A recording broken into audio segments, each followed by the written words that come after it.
are joined now by Salim Valji from TSN. Salim, how are you this morning? Good. How are you guys?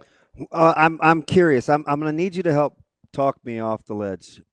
Big hockey guys. I spent a ton of time in Toronto in my former life. Not a Leafs fan. I'm a Pens fan, but I am curious.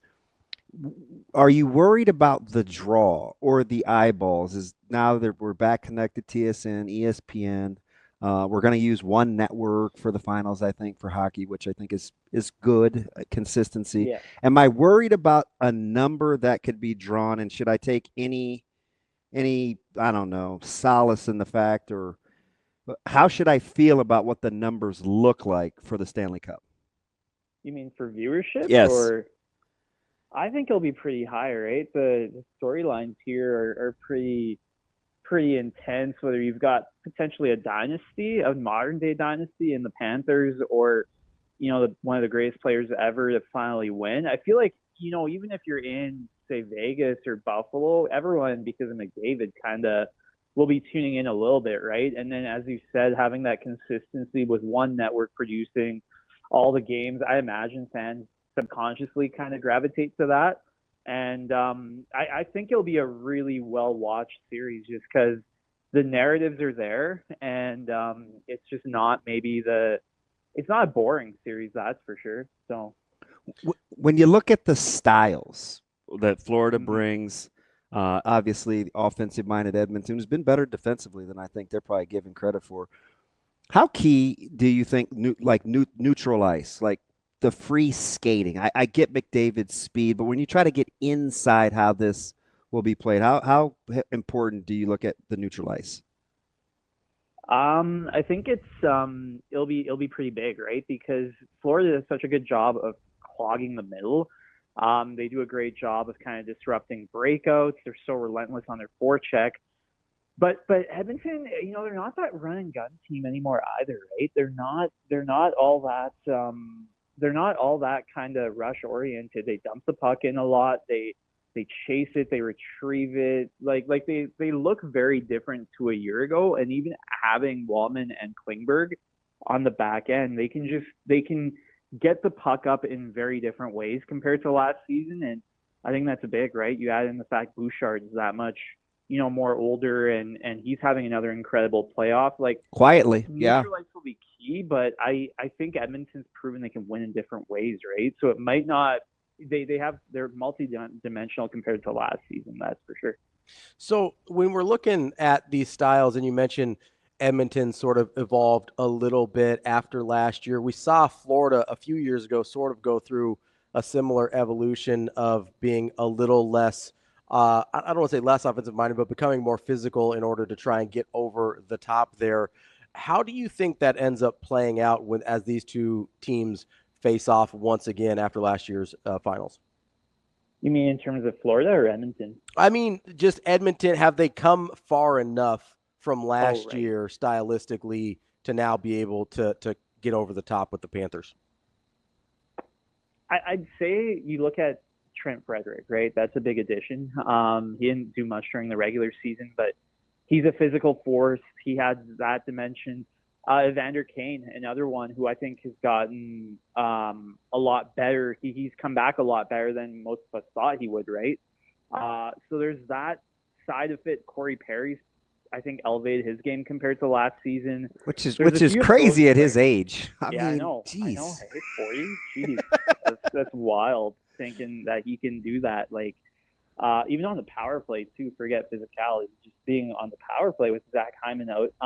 Speaking of which, like Hyman adapted his game when he wasn't scoring, so I think the Oilers have come a long way. And even the fact they again moved the puck up that much better with Klingberg and Wallman. And there's this idea maybe that if you want those big heavy defensemen for the playoffs, well, the Oilers I don't think really got one, right. They elected for finesse and puck moving, and that's come a long way. So I think they have, and I think those kind of around the edges additions that they've made have added that new element. And then Stuart Skinner looks that much more poised and in control compared to a season ago. So it does feel like they've definitely narrowed the gap.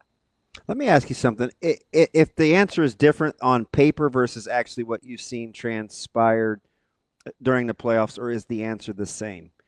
Which team do you think is playing? It has more depth. Good question. I think Florida. Is the Florida for answer the sure. same? You've actually seen it play out, and it looks like that on paper. I'd say so, yeah. Even looking at that third line, the fact that Brad Marchand is a wrecking ball with Luosterainen there, and having someone, a sneaky good addition a few years back was Nico Mikkola, right? A guy that I think was looked at as a physical defenseman that now moves the puck up and he plays with that edge. He skates a lot better than I thought, to be honest. Yeah, exactly. And again, it's those additions. I think last year it was Ekman Larsson where the Panthers do a good job of plugging defensemen in, and Nate Schmidt this year at times, and having success with them, right? So I think Florida still has the depth. You look at even the Selke conversation. It was Barkov and Reinhart, right? Two Selke, the winner and a guy that got lots of votes, and they're in your top six, and you got weapons like Verhaeghe and Kachuk and Sam Bennett. Like it's such an endless list with them, and add in that third line, and I think the depth for them shines, but Edmonton's got the higher end still, right? So yeah.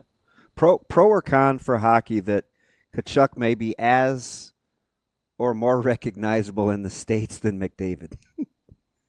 Ooh, good question. I probably think pro, just because it seems like the salesmanship comes more naturally to Kachuk, and he leans into it a lot more. He's on the late night shows. I can't imagine Connor McDavid dropping into Spittin' Chicklets before Game 1 of the Stanley Cup Final, whereas I think Kachuk did yesterday.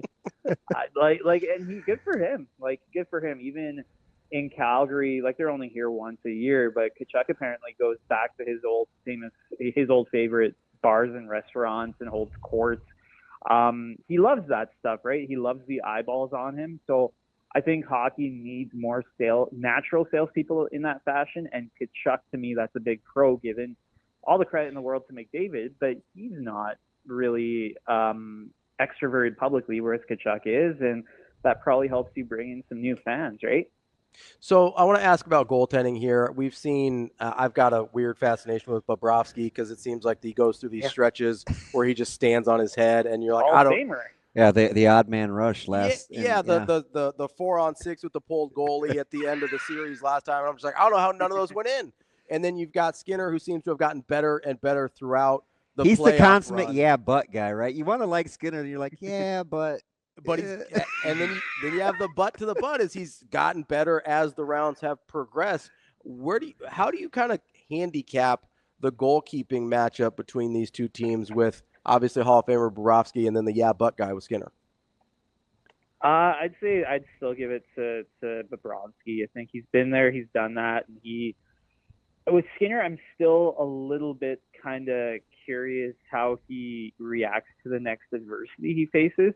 Because he to his huge credit, he played outstanding in Dallas after that tough start. But with Skinner, I'm slightly less sold on him than Bobrovsky, given Bobrovsky's track record and just how much he's elevated his play. Skinner has, but Skinner also, you wonder, if he allows 5 goals, what does he look like the next game? So I love Skinner. He's one of the most fascinating people in the NHL to me. I love his comments after games, but I have to give the edge to Bobrovsky.